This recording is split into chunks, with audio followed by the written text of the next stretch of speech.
Halo teman-teman kos-kosan, gimana kabar kalian? Baik-baik saja kan? Akhirnya season 2 Jujutsu Kaisen resmi berakhir di penghujung tahun 2023. Dan ya, MAPPA benar-benar jos sejak kontroversi episode ke-14 yang banyak dihujat fans. Episode 15 sampai 22 langsung diperbaiki dan hampir tidak ada cacat sedikit pun. Dan ya, episode 23 meski tidak banyak pertarungan seperti 8 episode sebelumnya, tapi gaya penceritaannya sudah lumayan, jadi bisa Abdikos bilang anime Jujutsu Kaisen season 2 ini sukses besar dan 12-11 dengan season pertamanya, alias season pertama sedikit lebih sempurna dari season 2. Yap, di sini Abdikos tidak ingin merangkum penjelasan season 2, tapi hanya akan menjelaskan ending dari season 2 ini, yakni tepatnya episode 22 dan 23. Mungkin banyak teman-teman yang bingung apa yang sebenarnya terjadi di akhir season 2 ini dan apakah lanjut ke season 3. Yuk langsung aja kita check it bro.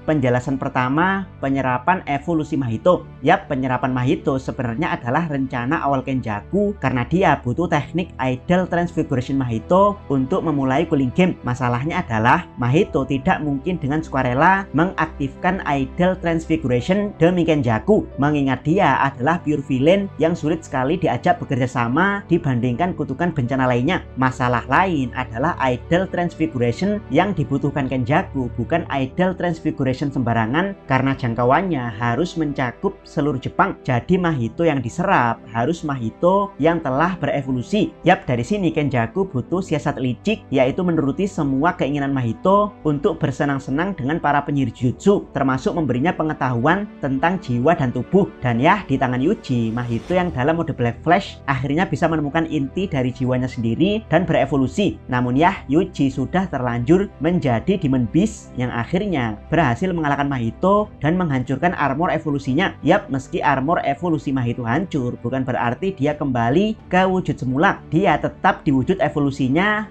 di mana Idle Transfiguration-nya telah menjadi sangat kuat, tapi karena ada Sukuna di tubuh Yuji, jadi Mahito dipaksa kalah dari Yuji. Dan disinilah Kenjaku datang karena Kenjaku tidak imun dari Idle Transfiguration layaknya Yuji. Mahito berniat menyerang Kenjaku dengan Idle Transfiguration, namun Mahito lebih dahulu diserap. Yap, satu rencana Kenjaku pun sukses. Syarat mengaktifkan Cooling Game masih belum selesai karena teknik Idle Transfiguration Mahito harus diekstrak dari Uzumaki dan itu butuh waktu.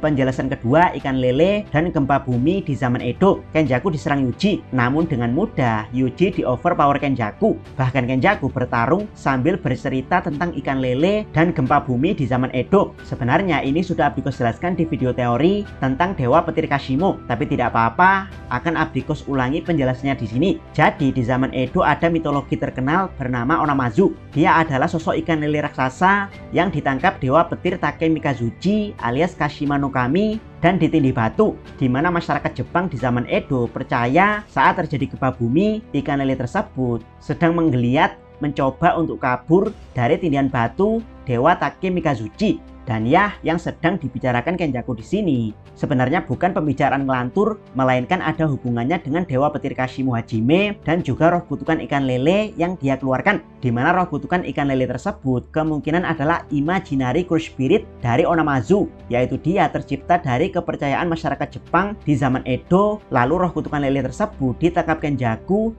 setelah mendapat tubuh Geto. Sementara Takemikazuchi jelas adalah Kashimo Hajime. Dia adalah sosok yang akan menyebabkan gempa besar di Cooling Game, meski kenyataannya Kashimo Hajime hanya berakhir untuk membangkitkan dan menunjukkan seberapa overpower Sukuna 4 lengan.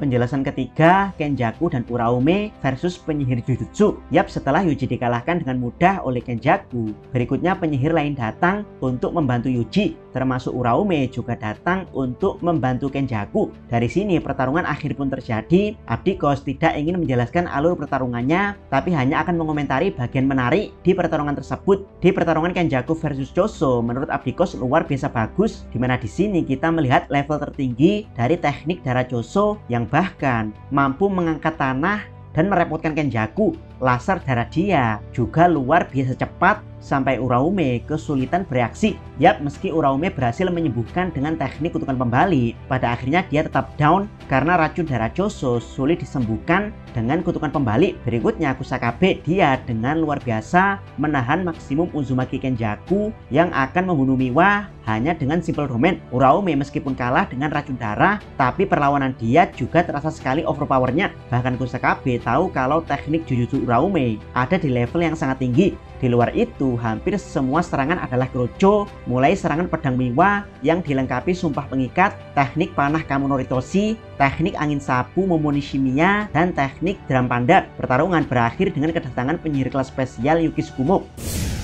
Keempat, debat Yuki versus Kenjaku dan pengaktifan Idol Transfiguration. Yap, tidak ada pertarungan Yuki versus Kenjaku. Yang ada, keduanya berdebat tentang masa depan dunia Jujutsu. Yuki sebagai mantan wadah Tengen ingin menghapuskan roh kutukan dari dunia untuk selamanya. Sementara Kenjaku ingin roh kutukan, penyihir Jujutsu, dan pengguna kutukan tetap ada, bahkan saling berinteraksi, baik itu berteman atau bermusuhan layaknya di era Heian. Untuk itulah Kenjaku butuh menggabungkan Tengen dengan seluruh penduduk Jepang agar mereka semua menjadi bagian dari dunia Jujutsu, baik itu yang punya energi kutukan tapi tidak bisa mengendalikannya, dan juga mereka yang murni tidak punya energi kutukan. Dan ya, debat ini sebenarnya dilakukan Yuki untuk mengulur waktu mempersiapkan serangan bersama Larue. Buat yang lupa, Larue adalah salah satu Geto family yang tidak memihak. Impian dia murni untuk menjadikan Geto sebagai raja yang memimpin para penyihir Jujutsu. Sepertinya dia bertobat dan ikut Yuki. Tapi ya, ekstraksi teknik kutukan Mahito selesai lebih cepat dari rencana Larue dan Yuki, sehingga Kenjaku bisa mengaktifkan Idol Transfiguration yang sangat powerful untuk membangkitkan seluruh player cooling game.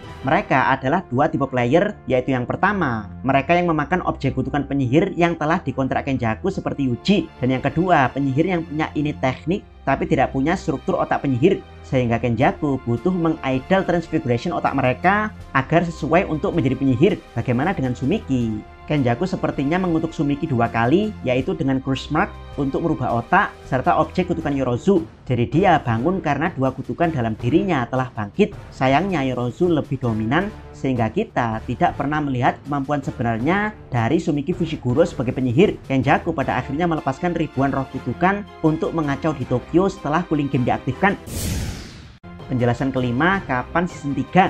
Sukses besar dengan season 2. Jujutsu Kaisen akan lanjut ke season 3. Buat yang tidak tahu, anime Jujutsu Kaisen tidak hanya menguntungkan dari segi pembelian hak siar oleh TV atau situs live streaming, tapi juga mempengaruhi seluruh franchise Jujutsu Kaisen seperti penjualan merchandise, sponsorship, peningkatan penjualan manga, serta larisnya penjualan video game. Bahkan baru saja dirilis, game Jujutsu Kaisen Phantom Parade sudah untung 33,5 juta dolar di bulan November, dan di bulan Desember mungkin jumlahnya sudah lebih banyak lagi. By the way, keuntungan game 33,5 juta dolar tersebut hanya didapatkan di Jepang ya, belum secara internasional. Tapi ya, meski untung besar, tapi Jujutsu Kaisen bukan anime aji mumpung seperti Boku no Hero yang semakin lama semakin turun kualitasnya, atau anime mingguan seperti Boruto yang bahkan harus dihentikan. Jadi para penggemar tetap harus bersabar karena setidaknya season 3 Jujutsu Kaisen baru akan tayang paling cepat tahun 2025. Ya, berakhir di penghujung tahun 2023 dan akan tayang season 2-nya di tahun 2025.